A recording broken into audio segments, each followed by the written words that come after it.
요한복음 12장 20절부터 일본의 시노쿠보 전철역에서 철로에 떨어진 술 취한 일본인을 구하려다 목숨을 잃은 일본 유학생 이수연 씨를 여러분 기억하십니까? 당시 청년 이수연 씨는 고려대 무역학과 4학년에 재학 중이었는데요. 잠시 휴학을 하고 일본을 향해 갑니다만 아르바이트를 마치고 집에 돌아오는 길에 철로에 떨어진 일본인을 구하려다 그만 목숨을 잃었습니다. 이 일로 일본 사람들은 깜짝 놀랍니다. 자국민도 아닌 외국 사람이 어찌 국적도 다른 사람을 구하기 위해서 목숨까지 버릴 수 있냐며 추모에 열풍이 불었죠. 심지어 시미즈 요시히로라고 하는 일본 영화 감독자는 이수연 씨를 모티브로 해서 부도리의 꿈이라고 하는 애니메이션 영화를 만들기도 했습니다. 어떤 이들은 술 취한 일본인을 구하려다 자신의 목숨을 버린 그의 희생에 대해 과연 그 일이 자신의 젊은 청춘과 밝은 미래와 맞바꿀 만한 가치가 있었냐며 그의 행동이 좀 무모한 것 아니냐고 말할지도 모릅니다. 그러나 누군가의 생명을 살리기 위해 자신을 희생하는 것은 참으로 감동적이라고 말할 수 있겠죠. 과연 여러분은 누군가를 위해서 자신의 생명을 내어줄 수 있습니까?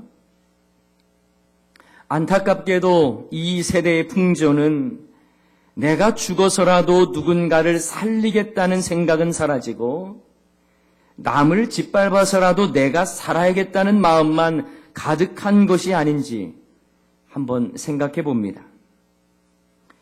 그래서인지 요즘 우리 시대 속에서 남의 생명을 살리기 위해 자신의 생명을 던지는 희생은 좀처럼 발견하기 힘들게 되었습니다. 그런데요, 우리를 살리시기 위해 자신을 내어놓으신 예수님을 믿는 우리들에게 있어서 누군가를 살리기 위한 희생과 헌신은 정말 중요한 부분이며 필요한 부분이라고 말할 수 있습니다. 저는 이런 점에서 예수님께서 말씀하신 죽어야 열매를 맺는 한 알의 밀알에 대해서 말씀을 나누고자 합니다. 오늘 본문 말씀을 보면요, 예수님께서 예루살렘에 입성하신 후에 헬라인들이 예수님을 만나고자 청하는 장면이 나옵니다. 빌립과 안드레는 그들의 요청을 예수님께 전했거든요. 그러자 그 요청을 들은 예수님은 인자가 영광을 얻을 때가 왔다고 선언하시면서 한 알의 밀에 대해서 비유로 말씀을 전하십니다. 여기서 나오는 헬라인은요, 말 그대로 헬라 사람들, 이방인들을 의미합니다. 그들은 비록 유대인은 아니었지만 하나님을 믿고 경외하는 자들로서 예수님에 대한 소문을 듣고 예수님을 만나고자 요청했던 거예요. 그런데 예수님은요, 헬라인들과의 만남 그 요청을 들으시고 때로는 좀 어렵지만 때로는 놀라운 말씀을 하십니다. 인자가 영광을 얻을 때가 왔다. 여기서 인자라고 하는 말은요, 예수님께서 자신을 가리켜서 종종 하신 말씀인데요. 인자라고 하는 단어가 쓰일 때를 보면 예수님께서 자신이 이 땅에 오신 목적에 대해서 말씀하실 때에 자주 사용하셨습니다.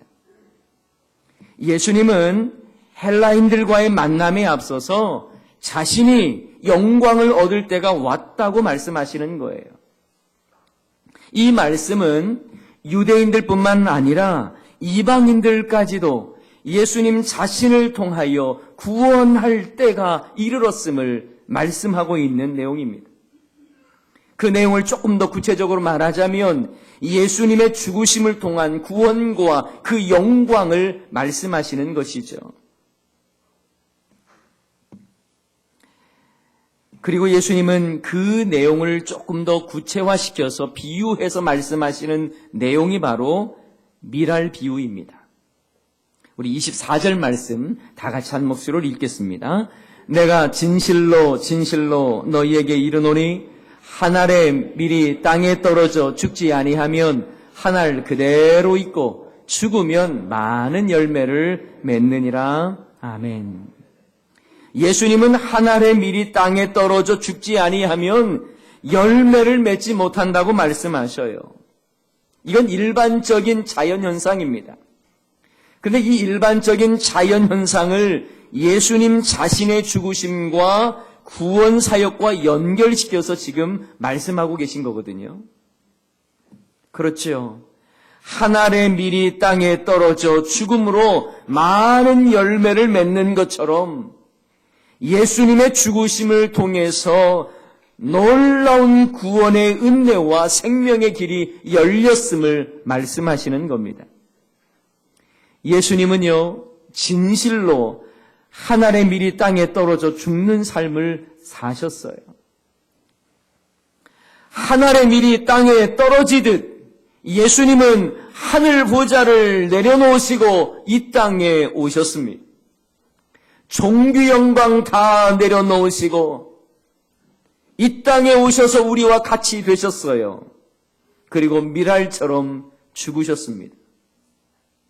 한 알의 밀이 죽어야 풍성한 열매를 맺듯 예수님은 십자가의 죽으심으로 소망 없는 인생을 향한 풍성한 생명의 길, 구원의 길을 열어주신 거예요.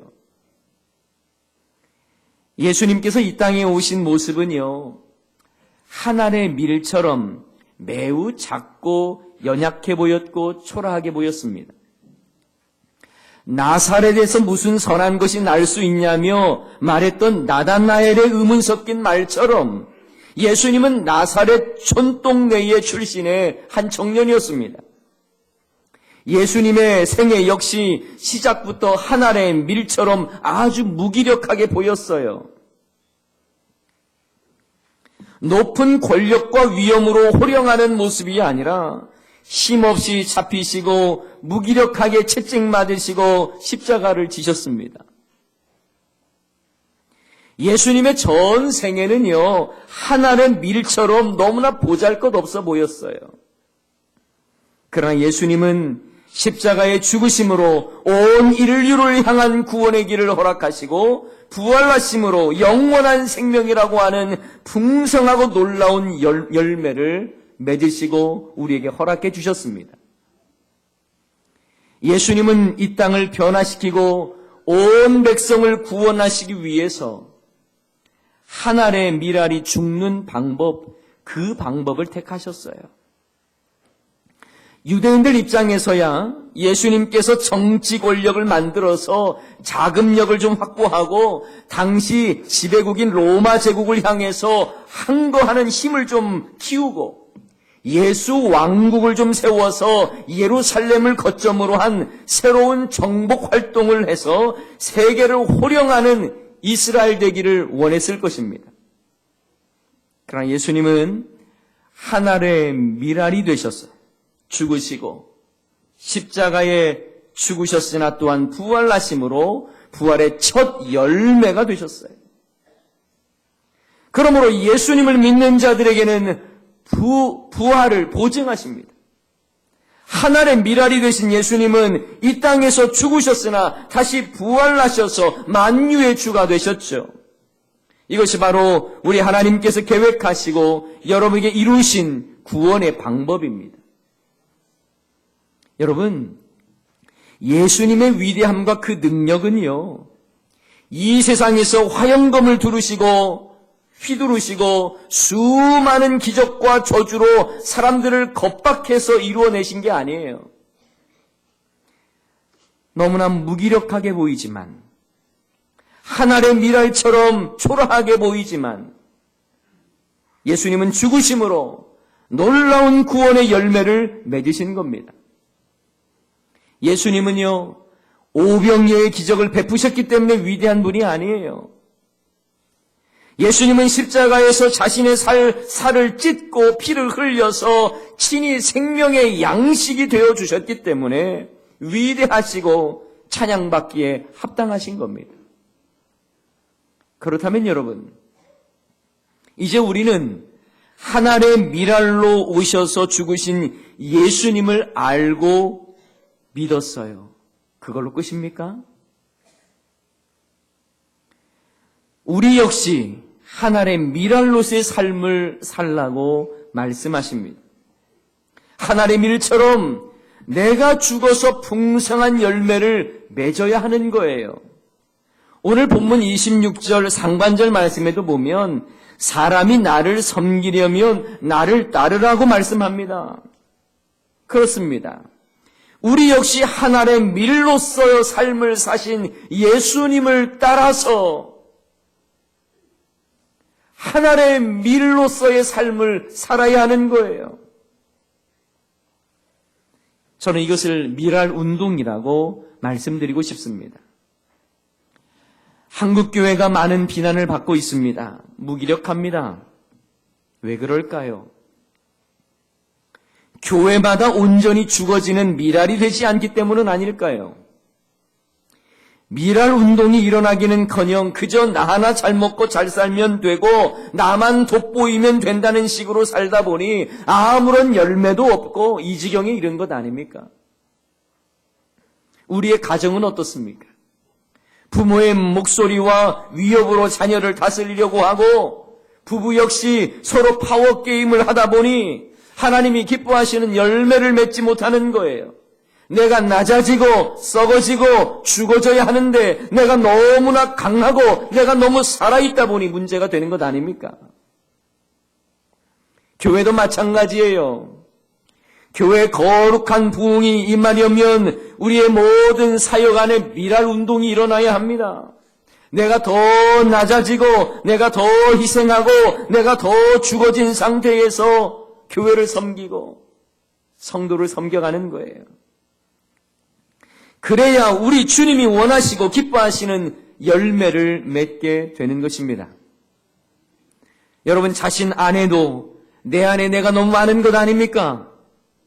하늘의 미랄처럼 죽으려 하지 않아서 문제가 되는 것은 아닙니까? 내 자아와 욕심과 내 자존심이 죽어야 하는데 죽을 생각은 안 하니까 나중에는 부패해져서 냄새가 나는 거예요. 늘 옛사람의 못된 습성이 꿈틀꿈틀거리는 겁니다. 여러분, 내가 죽어야 가정이 살고 교회가 살고 이 사회가 사는 거예요. 이것은 주님께서 우리에게 보여주신 모습이고 가르쳐주신 방법입니다. 왜 이렇게 세상 사람들은 죽이겠다는 사람들은 많은데 내가 죽겠다는 사람은 없는지 모르겠어요. 남의 잘못은 그토록 강력하게 비난하면서도 내 잘못에는 눈을 감고 제대로 인식하지도 못하고 회개하지 않는 모습이 얼마나 많습니까? 저와 여러분이 먼저 바뀌어야 됩니다. 그러면 어떤 분은 이렇게 말할 수 있어요. 목사님, 남이 안 바뀌는데 나 하나 바뀐다고 뭐가 달라집니까? 아니요. 모든 변화는 내 자신부터 변화되는 것에서 시작하는 거예요. 남이 변화되기를 기다리지 말고 나부터 변화되면 되는 것입니다. 모든 문제의 출발은 나로부터 시작하고요. 모든 부흥의 시작도 나로부터 시작하는 거예요. 저는 조동아 시인의 나 하나 꽃 피어라고 하는 시를 참 좋아하는데요. 그 시의 내용을 소개하면 이렇습니다. 나 하나 꽃 피어 풀밭이 달라지겠냐고 말하지 말아라. 내가 꽃 피고 나도 꽃 피면 결국 풀밭이 온통 꽃밭이 되는 것 아니겠느냐. 나 하나 물들어 산이 달라지겠느냐고 말하지 말아라. 내가 물들고 너도 물들면 결국 온 산이 활활 타오르는 것 아니겠느냐. 나로부터 바뀌면 됩니다. 내가 변하면 가정이 바뀌고요. 내가 바뀌면 세상이 바뀌는 거예요. 사랑하는 여러분, 우리가 세상을 바꾸지 못하는 것은요, 하나님의 말씀의 능력이 부족해서가 아니에요. 내가 먼저 예수님처럼 하늘에 썩어지는 미랄이 되지 못하기 때문입니다. 이 땅의 교회들이 무기력한 것은 교회 수가 적어서가 아니에요. 교회 십자가가 너무 낮게 돼 있어 사람 눈에 보이지 않기 때문도 아니에요. 주차장이 좁기 때문도 아니에요.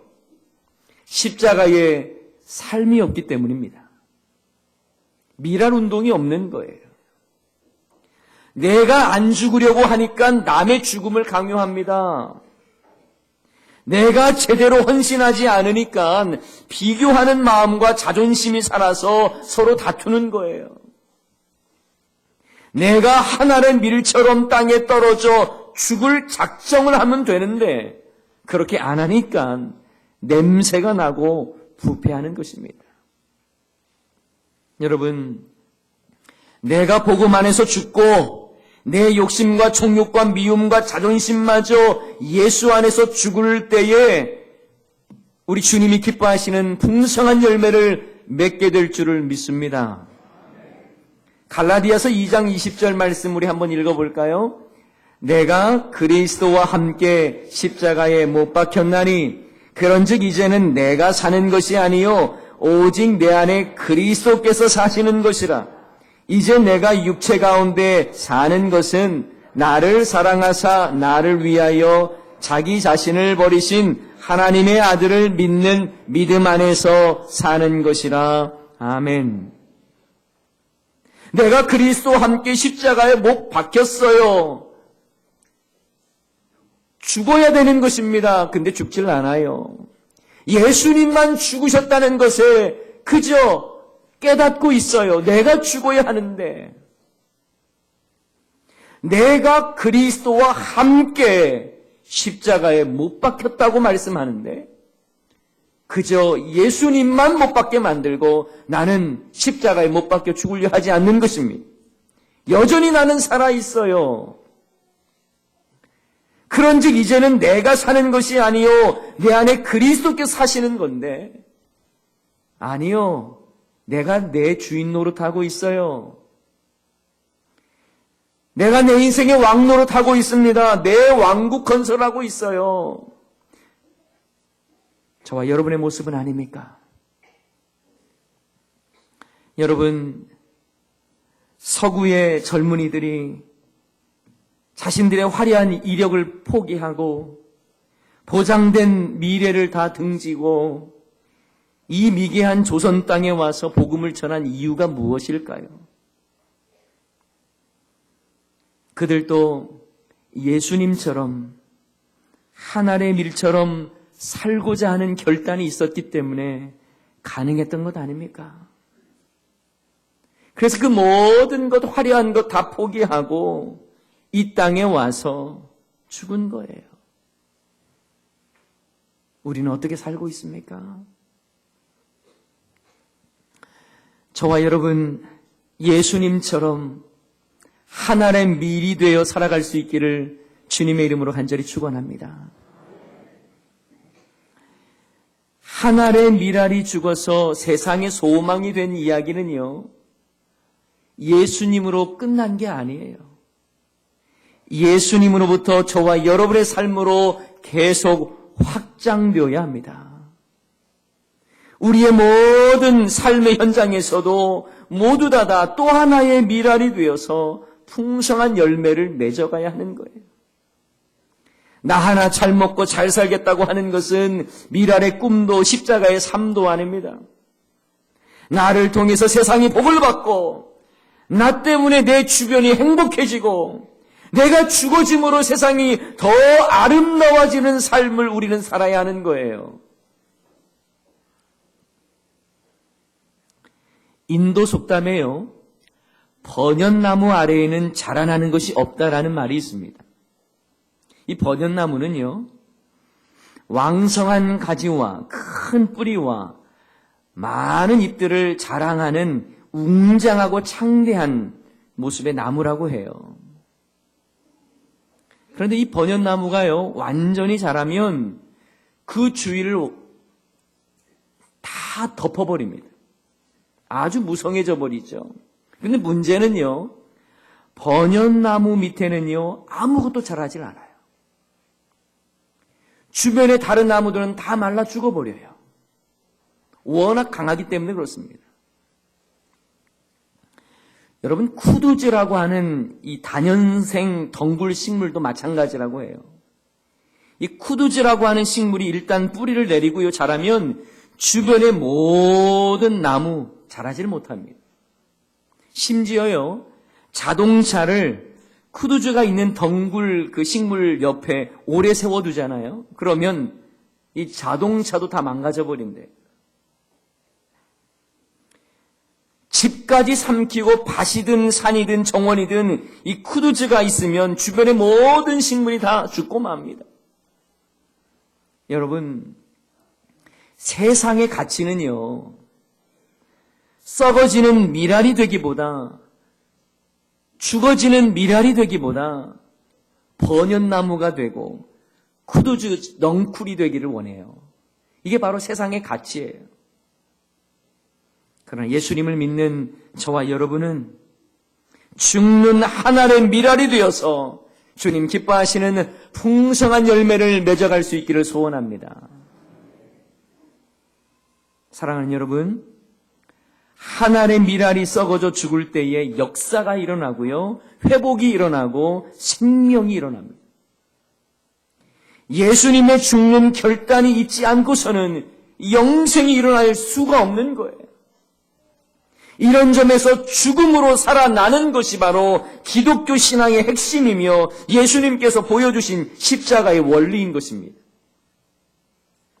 그런데 왜 우리는 한 알의 밀이 땅에 떨어져 죽어서 풍성한 열매를 맺는 예수님의 가르치심과 삶을 따르려 하지 않을까요? 그저 예수님 믿어 더 커지고 더 화려해지기만을 원하기 때문에 어쩌면 우리는 무기력한 존재가 되는 건 아닙니까? 영향력도 없는 존재가 되어버린 것 아니에요? 모두 십자가를 잃어버리고 미랄 운동이 사라지니까 그저 세상 가치관에만 따라서 살아가기 때문에 문제가 생기고 교회가 힘을 잃어버린 것 아닙니까? 내가 죽어서 세상을 바꾸려고는 안 하고 남을 죽여서라도 세상을 바꾸려고 하니까 감동이 없고 비판을 받는 것 아닙니까? 모두들 썩어지는 미랄 되려고 안 하고 영광받는 화려한 꽃만 되려고 하니 문제가 생기는 것이죠. 썩어지는 미랄이 아니라 죽어지는 미랄이 아니라 그저 내 영광 드러내는 미랄 되려다 보니 부패하고 고약한 냄새 풍기고 그래서 그렇게 망가지는 미랄이 되는 것입니다. 그런데 여러분, 예수님은 한 알의 밀이 땅에 떨어져 죽는 십자가의 죽음을 통해서 세상을 완전히 바꾸셨습니다. 그 결과 복음의 놀라운 열매가 온 세상에 가득해졌어요. 저와 여러분도 복음의 열매 아닙니까?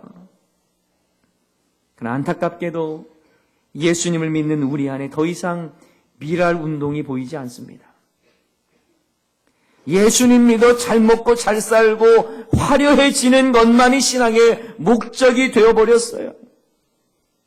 하나님의 나라를 위해서 더 희생하고 헌신할 생각보다는 그저 내가 위대한 신 하나 믿고 내 인생의 애군을 막아줄 예수 보험 드는 것처럼 신앙생활하는 사람들도 얼마나 많은지 모릅니다.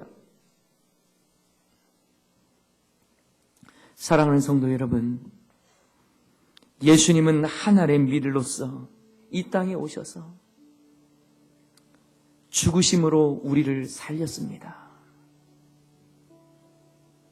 저와 여러분은 예수님의 죽으심으로 맺게 된 복음의 열매들이에요. 그런데 복음의 열매들인 우리가 우리 안에 죽어야 할 것들이 얼마나 많은지 모릅니다.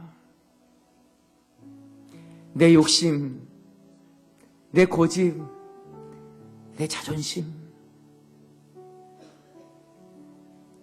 이것들이 죽지 않고서 그저 내 방법으로 살다 보니 힘들고 괴롭고 가정도 아프고 교회와 이 사회가 고통스러운 것은 아닙니까?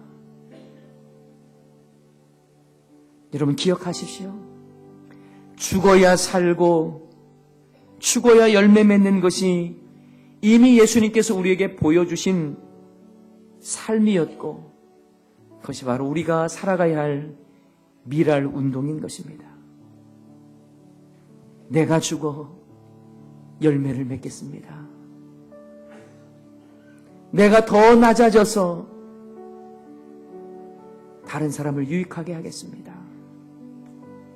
이러한 모습 속에 저와 여러분의 삶의 현장 가운데 복음의 열매가 풍성하게 계속해서 맺어지기를 주님의 이름으로 간절히 축원합니다. 우리 함께 찬양하십시다. 내가 그리스도와 함께 십자가에 못 박혔나니